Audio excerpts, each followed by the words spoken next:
قال قل بإشهاد وغاث عباد وبلاد الحبيب عبد الله بن علي الحداد يكون الخير في الأكثر.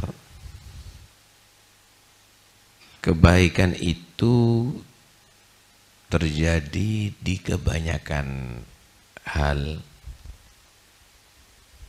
Syaqqan fil hal, susah pada waktu sedang. Hulwan fil ma'al, tapi manis pada waktu mendatang.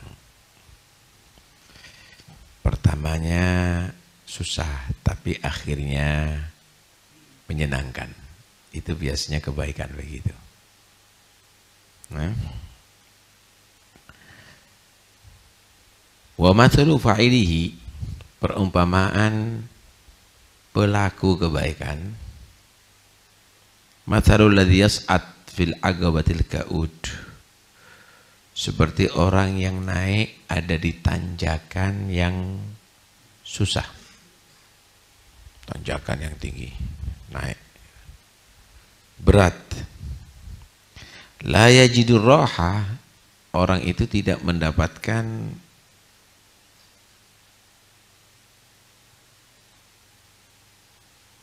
hilang rasa penatnya, hilang rasa susahnya, hatta yantahiya ila a'laha, sampai dia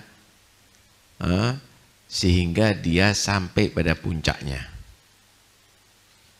Naik tanjakan itu berat. Naik tanjakan itu berat. Kalau sudah sampai ada di atas, lega dia, alhamdulillah. Ketika dia masih jalan, berat. Begitulah al-khair, melakukan kebaikan, perbuatan taat, ini berat. Tapi kalau sudah sampai pada puncaknya, dia akan merasakan kebahagiaan tersendiri. Ini disebut huffatil jannatu bil makarih, kata Nabi. Surga itu dikelilingi dengan hal-hal yang tidak menyenangkan. Puasa, nahan lapar, nahan minum. Qiyamul lail misalnya, bangun di tengah malam. Jihad apalagi. Wasyar, kejelekan yakunu, menjadi fil akthar, di kebanyakan. Hulwan fil hal, manis di waktu keadaan saat itu. Wasyaqon, tapi berat fil istiqbal, di masa yang akan datang. Manis di saat itu, tapi menjadi berat di masa yang akan datang. Wa mathalu fa'ilihi, perumpamaan pelaku kejelekan. Mathalul ladzi yas'ad fil aqabatil ka'ud, perumpamaannya seperti orang yang mathalul ladzi yaqa'u fi min dirwati jabal, seperti orang yang jatuh dari puncak gunung. Enggak terasa apa-apa.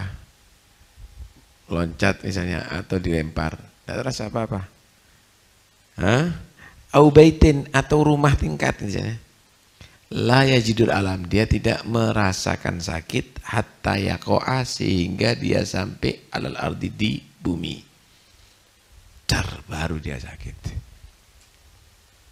Dia ketika melakukan kejelekan, mungkin dia merasa terhibur. Di samping pelacur yang cantik. Atau dia dengan narkoba, dia merasa fly. Gitu ya. Tapi pada puncaknya, kalau sudah sampai, mungkin sebelum mati, atau waktu mati, dalam kubur, dan seterusnya, dia akan merasakan sakitnya. Ini yang disebut huffatin naru bish syahwat. Neraka itu dikelilingi dengan segala yang menyenangkan. Yang menyenangkan. Artinya begini, Sekalipun berat, kalau itu kebaikan, ya harus Anda sabar melakukannya. Tahu kuli nggak? Kuli itu memikul beban berat, siap. Kenapa? Karena dia berpikir masa depannya dapat gaji. Dia akan tidak terasa, walaupun itu berkintal-kintal, mungkin sampai bertonton, dia akan siap. Kenapa? Semakin dia banyak bekerja, semakin dia mendapatkan gajian yang besar. Begitulah dalam kebaikan di atas dunia ini. Semakin kamu tadi itu semangat, semakin kamu akan mendapatkan pahala yang besar sampai surga. Karena itu Nabi menyatakan, la yashba'ul mu'min min khairin yatlubuhu hatta yakuna muntahahul jannah. La yashba'ul mu'min, tidak akan merasa kenyang puas orang mukmin min khairin yatlubuhu, daripada kebaikan yang ia cari, hatta yakuna muntahahu, sehingga puncak dari yang ia cari al-jannah, masuk surga. Masuk surga. Seorang perempuan yang dia berharap punya anak, dia harus siap hamil, harus siap melahirkan. Dan hamil itu susah, melahirkan itu sakit. Tapi kesiapan itu dalam rangka, kesiapan susah itu dalam rangka untuk mendapatkan anak yang lucu, anak yang menjadi buah hati. Begitulah orang mukmin, untuk mendapatkan ridha Allah, untuk mendapatkan surga, maka dia tadi itu akan siap melakukan kebaikan sekalipun susah, sekalipun mungkin pedih, bahkan sekalipun harus berkorban. Nah itu dalam bahasa Al-Quran itu Allah membahasakan transaksi, Allah bahasakan tijaroh. Ala adullukum ala tijaratin tunjikum min adzabin alim. Tidakkah kamu mau aku beri satu perdagangan yang bisa menyelamatkan kamu daripada adab yang pedih, adab menyakitkan. Tijaroh.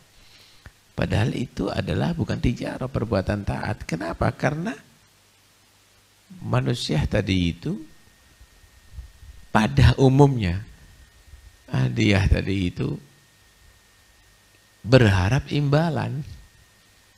Dan Allah tidak pernah mengingkari janjinya. Imbalan itu adalah yang luar biasa diberikan kepada mereka.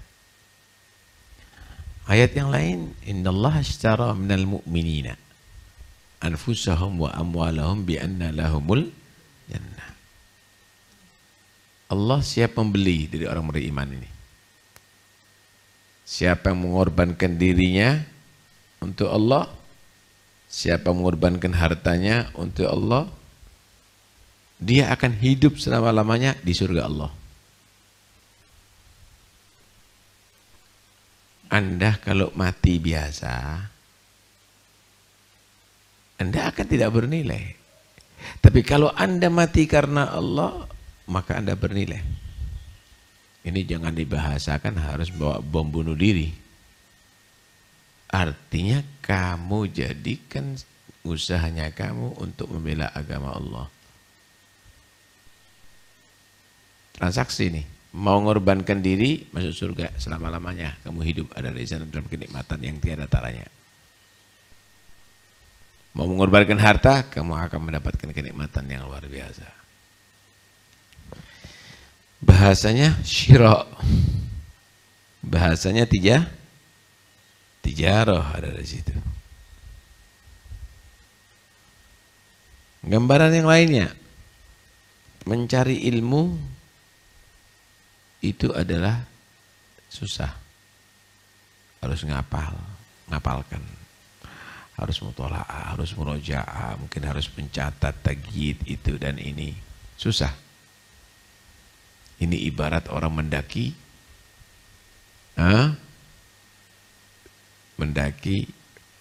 tanjakan. Tapi ketika dia jadi alim, dia apal Zubat, apal Alfiyah, apal Quran,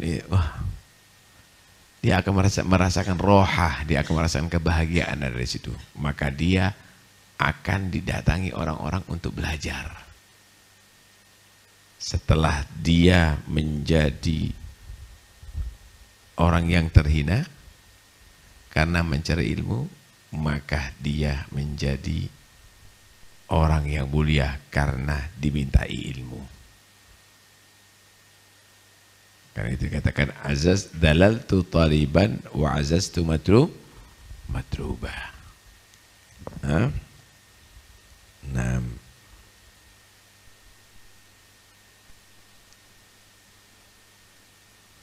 adapun kejelekan, ya tadi itu enak memang kejelekan itu.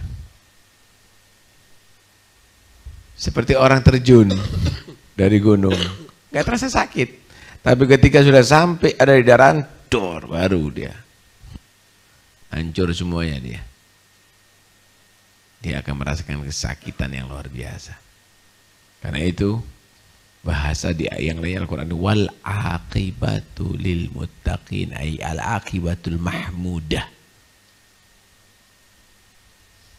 Dan akibat yang terpuji, yang menyenangkan itu hanya untuk orang-orang bertakwa, milik orang yang bertakwa.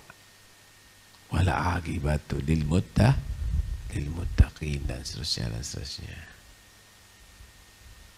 Nah,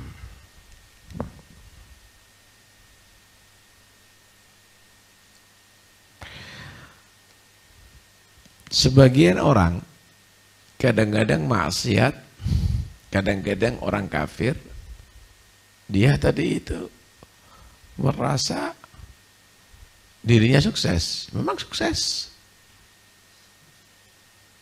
duniawinya sukses, rencana-rencananya wah sukses semuanya,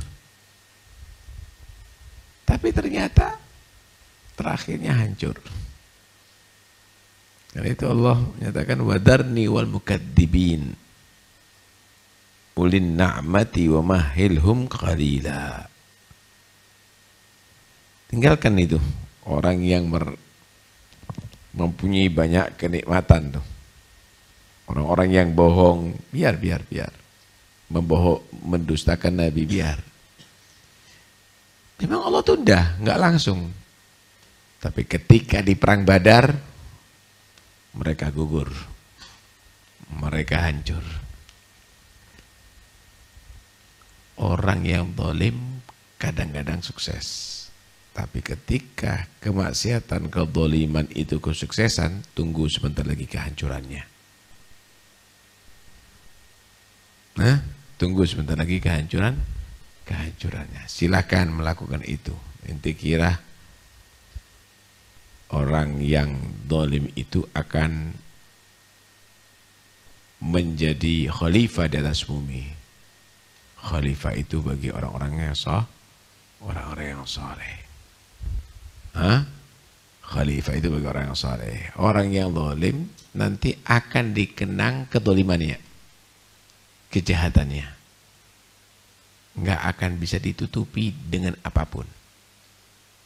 Sejarah akan membongkar itu semuanya nantinya. Kan itu awas, hati-hati di atas dunia. Jangan melakukan kecuali kebaikan, sekalipun berat.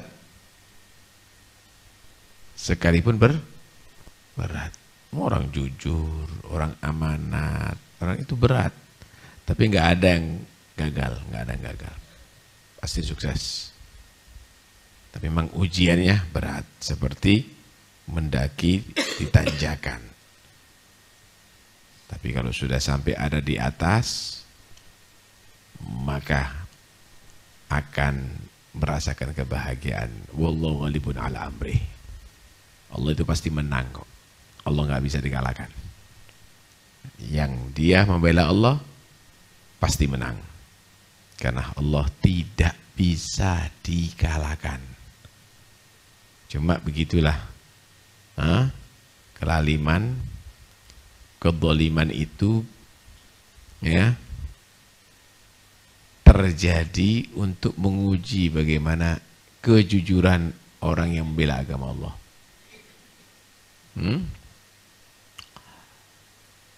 Untuk Allah mengetahui ya'lamu as-sadiqa minkum wal kadhibin. Diuji oleh Allah itu untuk Allah mengetahui, dan Allah Maha mengetahui siapa yang benar-benar, siapa yang bohongan.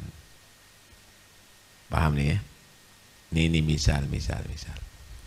Yang hadir majlis ini siapa yang benar-benar, siapa bohongan.